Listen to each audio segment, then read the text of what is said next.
Hello, everyone, and welcome to the Cabinet Office and Government Commercial Functions Transforming Public Procurement Update webinar. I'm really glad that everyone's joined. We had a very impressive amount of people asking for tickets, and we are actually sold out, but we are running a few of these sessions. So hopefully we'll be able to capture a few more people over the next couple of weeks. So for those that don't know me, my name is Lindsay Maguire. I work in the government commercial function. I'm the Deputy Director responsible for implementing the procurement reform programme.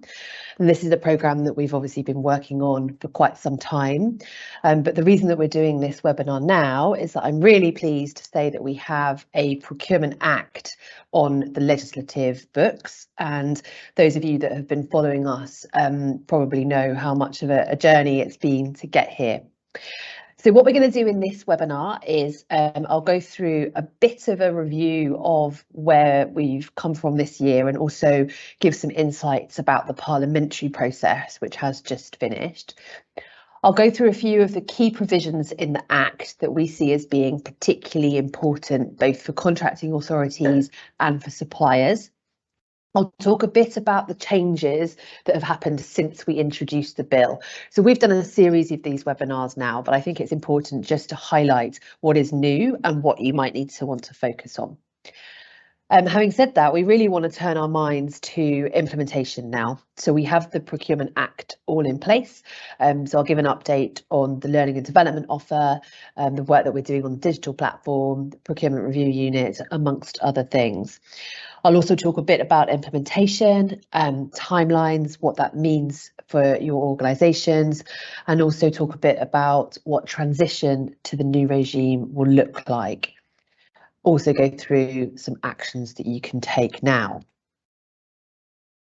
So that all should take about 45 minutes. It took about 45 minutes yesterday. And then I'm really keen to open it up for Q&A. So we'll have about 15 to 20 minutes. And I've got some of my expert colleagues on hand who will be available to answer any of those questions. So we're taking questions through the Slido. So if you just Google srli.deo, the code is there. Everything's preloaded, or you can also scan the QR code, which will bring it up. If you could upvote each other's questions as well, that would be brilliant, because then I know what's really important. So it will be good if we go through the kind of order of the most pressing questions. Feel free to ask us anything. I probably won't get to all of the questions. Yesterday we had about 200, 250, and obviously I'm not going to be able to do that in this time, but they are really important and we do genuinely use them. Because it informs some of the work that my team are doing around building a bank of frequently asked questions, and also means that we know where we can focus our communication efforts going forward. So please feel free to ask us anything. And if we can't answer, we know that we need to address that at a later point. So firstly, I just want to say that our key aims as to why we're doing this are always important. Leaving the EU does give us an opportunity to shape procurement, which is right for the UK. And we spend an awful lot of money amongst us. So there's a huge opportunity here to launch something which is a bit more flexible, drives innovation, really kind of puts procurement at the heart of delivering those public services that we all need. So the key aims are the same throughout. So I just wanted to just remind everyone that this is all about making it easier and more flexible, but also making it better for suppliers to actually bid into those public sector opportunities. So, as I've said, it's been quite a journey to making the Act, and I've got my printed copy already, which is coming with me, everywhere that I go, and it's already actually a bit battered. So that's how much I'm kind of been referring to it over the last couple of days. So we very much started this 4 years ago when we brought together a group of experts at the Procurement Transformation Advisory Panel and basically presented them with a sheet of paper and said, what would you do in an ideal world if we were looking at how we were going to transform? All of that work and all of that got kind of published in a green paper. which we went out on public consultation. We had a lot of responses. A lot of thought went into how we were taking those policy, development forward, and all of that got turned into what essentially was the procurement bill, which was introduced on the 11th of May 2022. It was introduced into the House of Lords, and it has taken a bit longer than we anticipated. So we were expecting Royal Assent at various different points over the last sort of year. There's nothing to be read by that. Sometimes, parliamentary bills get paused whilst other parliamentary bills need to come through, and obviously there's been COVID in the post-COVID sort of legislation which has come through, which has meant that our bill was paused. I see this as being quite a good thing, because actually it means that procurement is technical, it's important, it's established. It's probably not as controversial as some of the other legislation, which would be on a more rushed timescale. But after all of that, and after that 18 months of effort, on the 26th of October 2023, at 1:33 p.m. We were all watching when our Act received the stamp of Royal Assent. And a fun fact for everyone is that when legislation is actually put into the statute book, it's said in French, because it dates back to the 17th century. So the kind of speaker in the House sort of says, le roi le veut. No one judged my French accent, which basically means the king wills it. So our procurement legislation has been signed off by King Charles, and he wills it into legislation. And now it's up to us to act on that. So just to flag the journey we've been on, and the reason I'm doing this is because it's been very important for our team to work on this, but the sheer number of supportive colleagues and experts and suppliers and anyone that's interested in procurement that have supported us along this journey has been really, really brilliant. And as Cabinet Office, we're quite keen to make sure that we're harnessing that expertise from people that are doing this. It is absolutely not our intention to add in unrequired complexity, and procurement is a very live and very important function across the public sector. So as I've mentioned, we had 619 responses to the Green Paper, an original 116 clauses. Since then, we have added clauses, and I'll come on to a bit of that in a second. But we ended up with 124 clauses, so quite a bit did change through the parliamentary process. All of this was debated. Parliamentary scrutiny is a serious business, quite right, quite rightly. And there are 67 hours of live parliamentary debate. And the good news is that if anyone is stuck for any ideas to do for a long weekend or over Christmas, all of that is live. So you can go back, if you so please, and watch all 67 hours of parliamentary debate. Obviously, our ministers speaking for, officials meant that they also required responses to each one of those 67 hours. So we've calculated that we've got almost 2,000 pages of speeches which we've gone through with our ministers. And there's only so many ways that you can say certain things. So we've all had to exercise our own thesauruses and lexicon in actually kind of rebutting some of the arguments. Alongside this, obviously, we had a very kind of vocal and effective opposition. There were 407 non-government amendments. This is where the opposition or other members of the Conservative Party put forward suggestions for things to be included in the bill. And that's very high, actually. And I think the reflection that we have as a team is it's so high because procurement touches absolutely everything. And some of the topics around those amendments are so broad that it's really, quite impressive. It goes everything from, local recycling to some of the devolution settlement that we have with the devolved authorities, all the way through to how to manage, global resilience and surveillance technology for the UK. Like, so these are very broad and very huge topics, which is part of the reason why it took quite a while. We also have a very, very rare accolade in Parliament, which is there was one non-government amendment which had written support from all of the 7 main political parties, which, you think about it, that doesn't happen very often. So we had everyone across the spectrum, from the Greens, the DUP, the SNP, supporting that non-government amendment. I'll let you all work out which one it was. So after those 18 months and after the 10 different versions of the bill, and as I've said, after a huge amount of support and collaborative effort, which was really important to us, and we are genuinely grateful, and we are genuinely listening to the feedback that we get, we're really pleased that we've got our Procurement Act. This is my prop, so if you haven't printed one out, I very much suggest you do so. And then we can now look forward as to what this actually means for ourselves as practitioners. So having said that, we do have some things which we need to think about. So I just wanted to go through a couple of the core provisions within the Act. Now, this is no means exhausted. There are obviously a lot more clauses in there, but there are some quite specific and technical things in there as well, which won't, have a bearing on everyday procurement.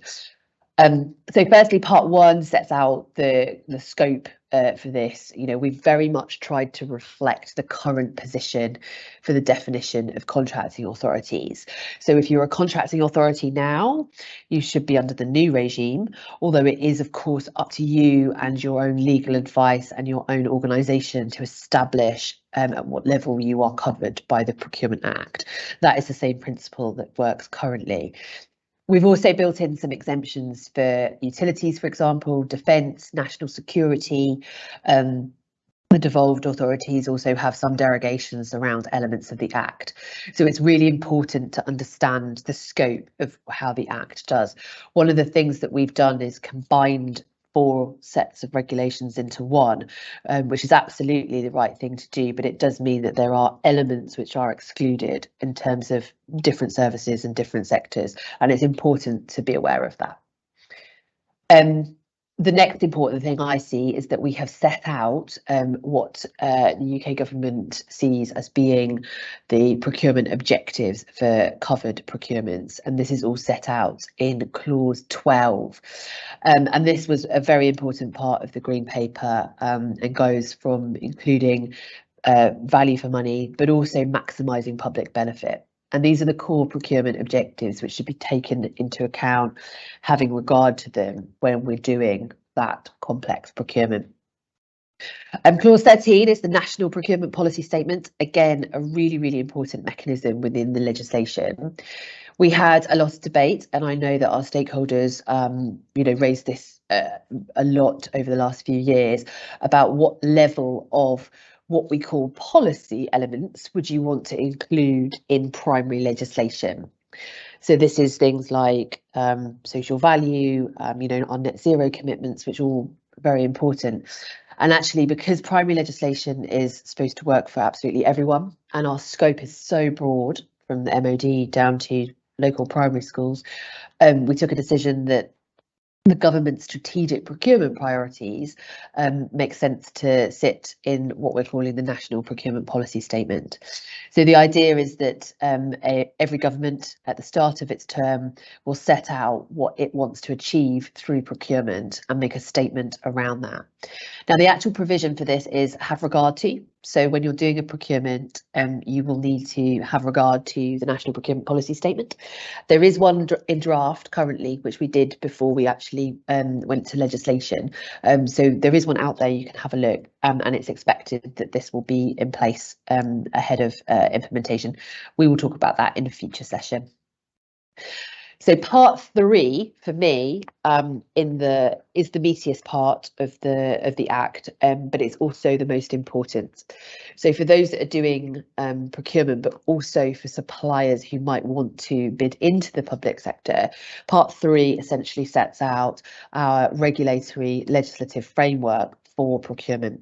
And this includes changing from 7 procedures that we have currently to 3. The competitive flexible procedure, which is our flagship way of making sure that essentially we're getting the commercial outcomes that we want from the market. This will allow contracting authorities and teams to design a procurement procedure which works for them and it works for the marketplace. We're hoping that this will mean that we can take more into account on, demonstrations, product demonstrations, site visits, those elements, part of the procurement process, which sometimes can be a little bit challenging to build in. It also covers open procedures and it also covers direct awards. Now, this is a direct sort of consequence of some of the challenges around COVID, where we recognised that a level of uncertainty was surrounding the kind of direct awarding provision when we were under crisis. So we've included a mechanism of laying sort of regulations and our ministers declaring that we are under urgency and direct award provisions will apply. And this should help, obviously worst case scenario that we end up in another crisis, but this will help establish the baseline for what procurement would look like under that. And that's clause 41, which hopefully won't be used often for ourselves as people. So part 3, chapter 4 covers open frameworks and dynamic markets. A key challenge that we were aiming to solve was the common sort of feeling that suppliers were being locked out of very, very long-term frameworks. And obviously in some markets, you need those long-term frameworks. It's really important. We have very long funding tails on some of the work that we do, especially in specific industries. But what open frameworks will do is just allow you to open it at a certain point, refresh the suppliers, refresh the provision, really kind of like focus on what the market is telling you. And this should be a really good way of getting new entrants into the framework. So if a supplier misses out first time round, there might be future opportunities. Similarly, we've tightened the way that dynamic markets will work. These are replacing the dynamic purchasing systems, and these should be opened up to cover a larger range of goods and services. Part 3, chapter 6, again, quite technical, but really, really important. We've strengthened and we've made it absolutely explicit what constitutes discretionary and mandatory exclusions from procurement. And this is important for contracting authorities who are, looking to give contracts to suppliers, but it's also important for industry because it establishes the baseline of what constitutes, exclusionary behaviour. And we've also established a new debarment register. And what this will do is allow investigations into suppliers based on behaviours. And if they are found to be excluded, we will put them on a debarment register. And this will really make it easy for contracting authorities who will be able to look at the register and say, right, I know that this supplier has gone through this process. And all of that is legislated for. There are various mechanisms for appeal, and obviously self-cleaning for suppliers is very important, but this is critical in terms of having the confidence of who we're doing business with. Contract modification is in part 4. This is all around when we modify a contract and when we need the market to know that we're modifying a contract. So there are some changes there, but generally we've tried to embed all of this throughout the whole of the commercial life cycle. So this isn't just about tendering and bidding, it's much more around contract management. So part 4 draws on some of that, and that includes things like payment terms. So we have a new implied payment term, which means that if you are a supplier working on public sector contracts and public sector business, you should get paid in 30 days. And that's clause 68. And I think that's really, really important because it sets out an expectation within the wider economy that cash flow, that quick payment is really important. And those implied payment terms will be there regardless of whether they're in your T's and C's or not. So part 5, conflict of interest assessments. Again, this was partly as a result of some of the recommendations post-COVID. This isn't something that you need to report. The Cabinet Office are not going to be interested in what your conflicts of interest assessment says. It's more about making sure that contracting authorities are double checking and making sure that a lot of the complex procurements are covered and are not running into any challenges around these conflicts. And that's quite important. And unsurprisingly, that also got a lot of attention within the parliamentary process because of some of the challenges that everyone faced under COVID-19. Part 7, very technical, but incredibly important. International obligations. The UK is obviously negotiating what our future trade agreements look like, and we've just entered into one with Australia, and that includes access for suppliers in public sector. So our reciprocal procurement deals basically means that UK suppliers will have access to public sector opportunities under those trade agreements. So it means that we have to do the same. So part 7, whilst it might sort of seem a bit more technical and possibly not as relevant to procurement, basically sets out the framework for who can join those bids and who can't, and making sure that we've got that fair international access. And that's always been a core part of what we're trying to do. Part 9, remedies. I'm sure many of our legal colleagues and experts will read this very closely. We've tried to establish some parameters around automatic suspension and reflect that in legislation. There is a little bit more to come on some court reform elements which are outside of the legislation, but that's all things that we're working on, you know, kind of as our team sort of in the background. And then part 10 is all around oversight. So one of the things that we've recognised is, you know, previously we had the EU as arbiter. Obviously, we do not necessarily have that now. So we need a way of investigating compliance, both for suppliers and contracting authorities, but also gathering the intelligence which allows us to make any changes around that systemic, you know, challenges, institutional challenges. So if there are common issues across the piece, the procurement review unit, which I will talk a bit more about later, will be able to investigate that. And we'll be able to issue guidance, and we'll be able to do all of that good stuff, which will bring kind of the continuous improvement element to procurement. And finally, transparency. And this doesn't have its part of its own, although there are some general provisions at the end. But the requirements for notices kind of run all the way through that commercial life cycle, all the way from pipelines, where larger organisations will need to publish like a forward look of what they're purchasing. Really important for small businesses, which I'll come on to in a second, all the way to publishing key performance indicators and demonstrating how your contractor is performing. We get a lot of, and by we I mean procurement people, we get you know, a lot of criticism that we expect a lot in our tenders, and we have, you know, strict measures, but actually we don't do enough to demonstrate that we're kind of performing against that. So this is a way of making sure that we're publishing that. So there are also some things that have changed away from the core provisions, and I just wanted to flag these because these are all kind of direct things as a result of our work with the Houses of Parliament. So for the first time, there is a specific duty in legislation which says that procurement teams have to have regard to the barriers that small businesses and social enterprises face when they are procuring, and this is intended to making sure that we're not, you know, disproportionately excluding those small businesses.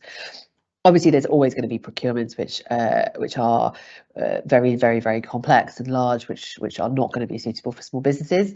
But for lots of them, this will provide that additional check. So the establishment of a national security unit for procurement, this was a really important addition and was essentially in response to a lot of the challenge from the House about what the UK is doing in response to some concerns around surveillance risks, but also national resilience. So what we've established to do is set up a central security unit, which will be able to investigate suppliers and declare them as being a national security risk. This is very new. It was only agreed in the Commons, so there will be a lot more to come out on that. But I see this as being a really important step for the UK to manage our suppliers and then communicate that and have that information available. So this links in very much to what we're doing, and we'll be communicating a bit more on that as we go along. So proportionality of thresholds, building on feedback throughout the process. We recognise that there were some thresholds which might have been a bit low. So this is things like previously we had KPIs to be published for all above contract thresholds. You know, in reality, when we looked at it and listening to feedback and working with stakeholders, we recognised that probably most contracts below a certain level probably didn't need those key KPIs because they possibly are more transactional. So we've included transparency thresholds, so 5 million for KPIs, for example, 2 million for pipelines, and that is basically built around making sure that we are publishing information that makes sense and not just publishing things for the sake of publishing things. And then finally, we've got a duty on ourselves, so our ministers, to make available a central digital platform. Previously, we had committed to do it, but it wasn't in legislation. Now it's in legislation, which is a good thing because it will mean that unless the central digital platform is ready, and I'll come on to that in a bit, you can't really have an effective procurement regime. So it gives us a hook on the legislation in terms of what that means for go live. So all that said, you know, Cabinet Office, one of our roles is to balance private sector interests with public sector efficiencies, etc. So we genuinely think that this bill will make it easier for suppliers to the public sector. You know, I've mentioned the new flexibility and transparency. All of these are elements which should improve procurement outcomes. We've put more emphasis on pre-market engagement. The central digital platform will put all opportunities in one place. We're also working on a supplier information system, which will basically ensure common supplier information can be held in one place and be submitted more effectively. So this is all based around removing resource barriers and making sure that it's really clear where things are held and what information is published when. Feedback, you know, we often get a lot of criticism that we're not very solid at giving suppliers useful feedback when they don't win tenders. So we've built in requirements which should make it a lot easier to give suppliers that information. And I've mentioned prompt payment, and I can't emphasise how pleased we are that those prompt payment provisions are being fed through primary legislation. So all that said, and I hope that's given you a bit of an overview of what the Act is, but now we have a role in taking it forward to implementation. So transforming public procurement has always covered a number of different work streams, and the Procurement Act is the first part of the work stream around policy and legislation. There's a bit more of that to come, but learning and development, platform and systems, procurement review unit, along with all of the work that we're doing on implementation, remain a very, very important part of this programme. So on the legislation, I've mentioned primary legislation, which is here. There are also a number of bits in here which gives us the powers to make secondary legislation, also known as regulations. So we're working through that at the moment, and we'll need to lay that probably in about March next year, but we're still working through what that means in terms of our legal stuff. We did, however, run a consultation. We had actually a lot of responses, 336 responses, which was absolutely fantastic because it is actually quite like a technically kind of complex bit, and I had some feedback from people that sort of said, I don't really know what to say to this. This is kind of technical statutory instruments, but it's important, and we have made a couple of changes. So we'll be coming out before we do any response to that and communicating, you know, our recommendations on that. In parallel to all of that, we are looking at formal policy guidance. So we will be publishing a raft of guidance which indicates our intent behind different clauses, but also signifies where existing commercial and procurement policy, and this is mainly for central government, will remain. So these are our procurement procurement policy notes. Sorry, I forgot we're so used to saying PPNs. These are our procurement policy notes. So that guidance and that work is all going on in parallel, and we'll be communicating that from the beginning of next year. So learning and development, the programme which is being led by our government commercial function capability team is going really well. We've just published a brochure, the link of which I believe my colleague has shared in Slido. This essentially sets out what our offer is going to be and when things are going to be delivered. But just to summarise, our first offer is the knowledge drops. So short, sharp, senior stakeholders, suppliers, really good, very high quality of animation. They'll be launching on the 5th of December. So they'll be held on YouTube. So our plan is that these will get shared quite widely, and it will give everyone that needs to know a level of information about procurement. The self-guided e-learning will then be live from April 2024, and this will be online on Government Commercial College. Everyone will have access if you're working in a contracting authority, and this is an overview of what the regime is, what the changes are, and basically goes through all of the key modules. It also gives you a certificate at the end of that. I'm suspecting that most people in commercial teams and organisations will want to do that fairly quickly, so that you've got that in place, and it will be online, obviously. So there's no challenge around when you do it. And then the deep dive webinars. This is a 3-day course, virtual course, with people who are working very, very closely with procurement and complex procurements. The idea is that it brings to life some of the new concepts, but it also will give people an opportunity to share ideas and to work together with common challenges, which is why we're not doing deep dive webinars for specific sectors. So we're not running a defence deep dive webinar. We're doing it across sectors, because I think part of the learning across that piece is really important. Those will go live from May, and these will run beyond the start of the new regime. So we'll make sure that they're available so that people can attend. And all of this is going to be underpinned by established communities of practice. And this is where, as I've mentioned, sharing, discussing, reflecting, what are the challenges, what are the opportunities, what's working well, what isn't, where do you need more stuff amongst ourselves as procurement people is going to be really important. So I'd like everyone to sort of think about what that could mean in the organisations. We have already it's launching officially in May 24, but we have already done a number of super user events where we've kind of commenced this work and are building on some of those interactions and challenges. So platforms and systems. So I've mentioned the central digital platform. This is going to be a redesigned and enhanced Find a Tender. It's going to have a better interface, and it basically will be the single place where all of the notices relating to procurement will be published. And a lot of these will be kind of established notices and auto-filled, and basically will follow all of the procurement all the way through from pipeline to termination. It will also give you access to other commercial data, and this is things like the register of frameworks, which will come later. What dynamic markets can you access? What else can be used in terms of those commercial tools?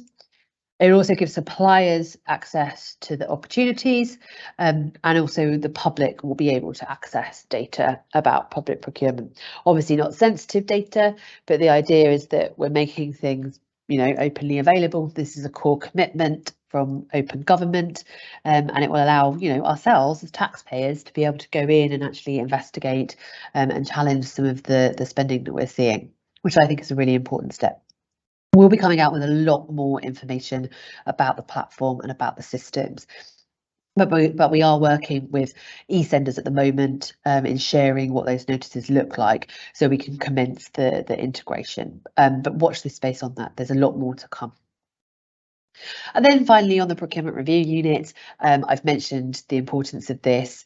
The operational principles are now established, so it will make up a compliance service, which will be about, looking at systemic and institutional performance under the new regime, and also provide recommendations and reports for contracting authorities.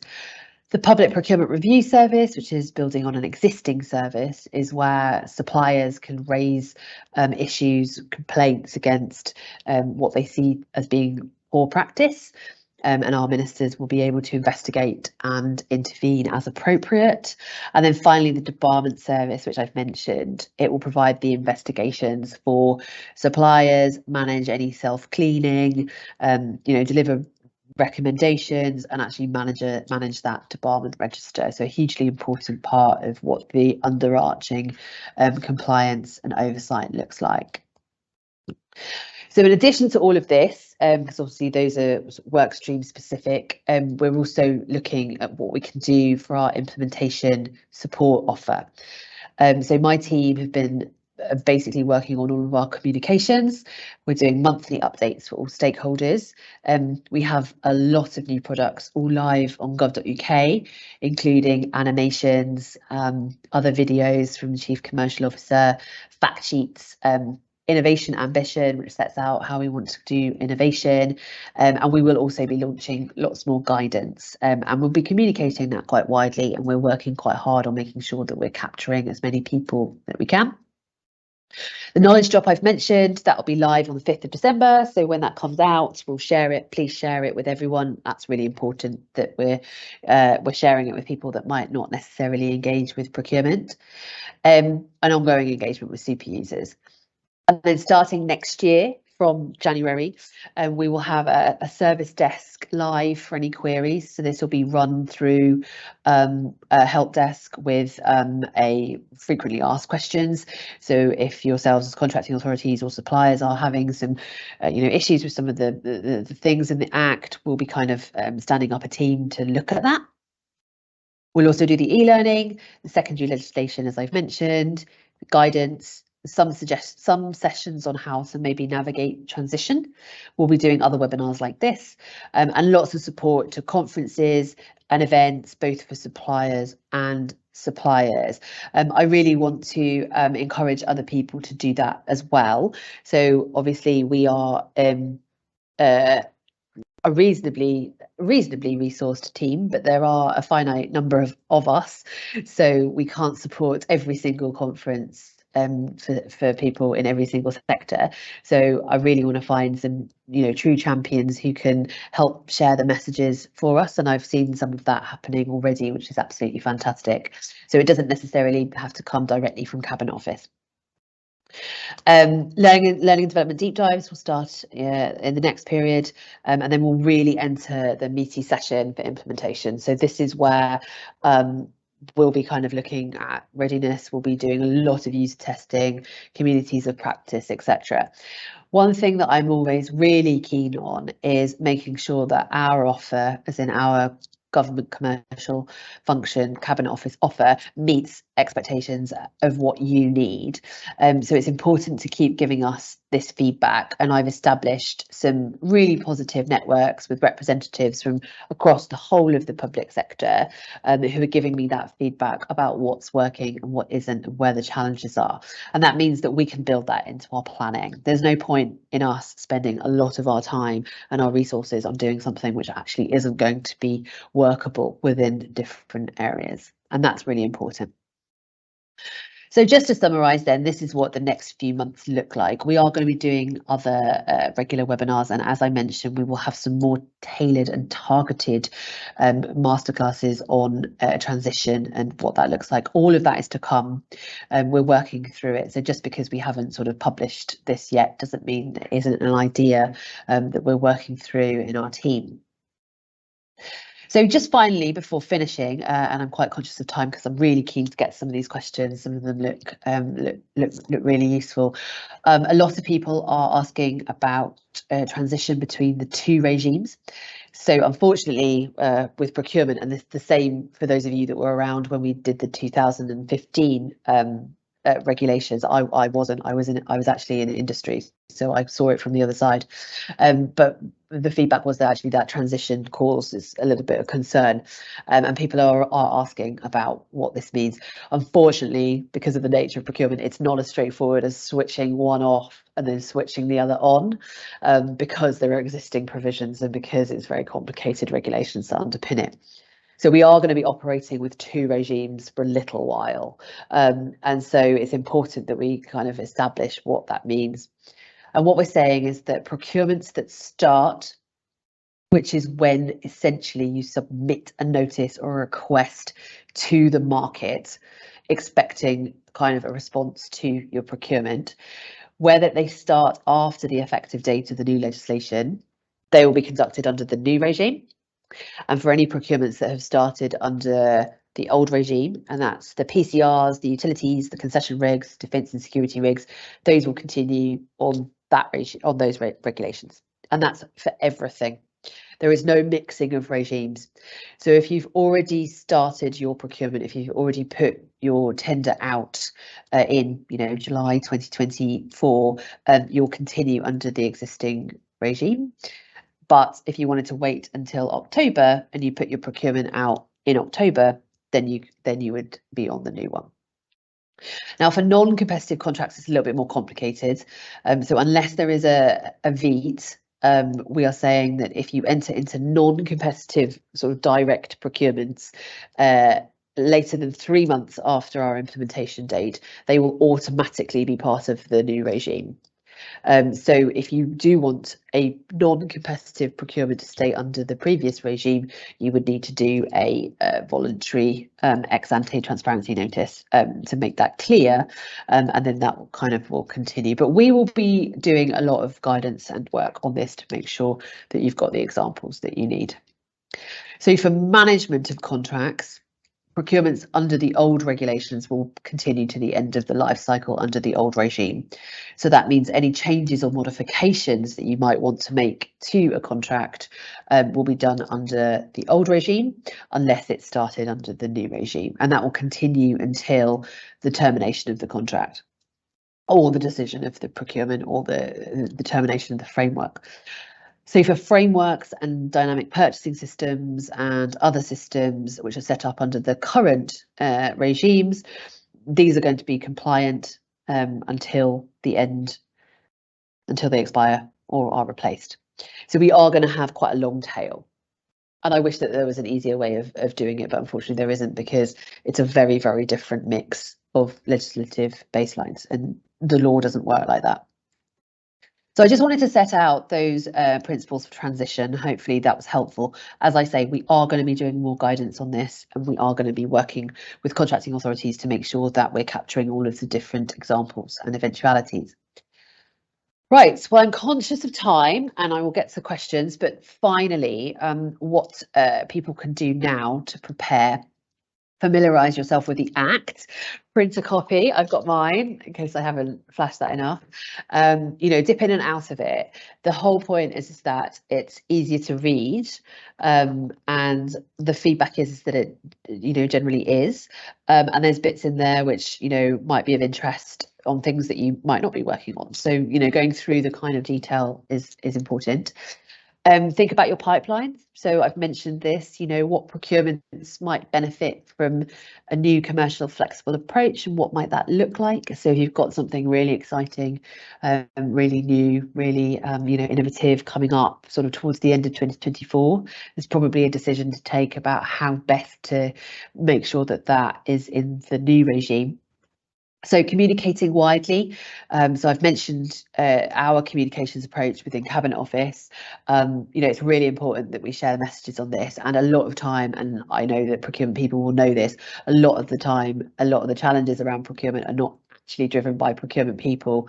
It will be governance, it will be how organisations kind of operate, and a sort of senior budget holder to internal customers and stakeholders. So the more that we can get our senior people on board, the more that we can kind of champion the change and sort of make sure that everyone understands that it's changing. I myself have been doing some really senior engagement with the Civil Service Board and the heads of the functions and the permanent secretaries, just to make sure that they know in their role as senior leaders that this change is coming and that they can be supportive of procurement. Similarly, share what you're doing with your suppliers. Industry absolutely have an important part to play in this, because they'll be the ones responding to the new flexibility, and part of maximising the benefits means working very closely with SMEs to understand those barriers and break them down. So share this with your suppliers. We will be doing a kind of bit of a targeted advertising and dedicated sort of approach to industry and suppliers nearer the time. But now, people are genuinely interested in what this means. So talk to them and work with them.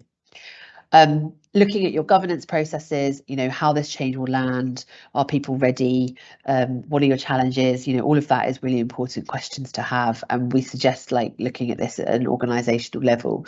So if you don't have anyone in your organisation who's responsible for sort of leading this change, then think about appointing someone who can kind of take that up. And finally, attend events. So everyone who's attended this one, that's a tick already. But also canvass different views. Not every opinion on this has to come from Cabinet Office, and there is absolutely loads of really, really good content and blogs and analysis and views from various different other parties across the piece. LinkedIn's really good for this, but also just sharing, those opportunities and those views, I think is really important, because it's interpretive, so there's not one interpretation of absolutely everything, and it's important that we do that. But finally, I just wanted to say thank you all, for your attention, and thank you for the support to date. We do recognise that this is a big change, and we do recognise that resources are sometimes quite stretched in our organisations. But this is about long-term planning and long-term change, and I think there's a huge opportunity here to maximise that, maximise the benefits, and work together.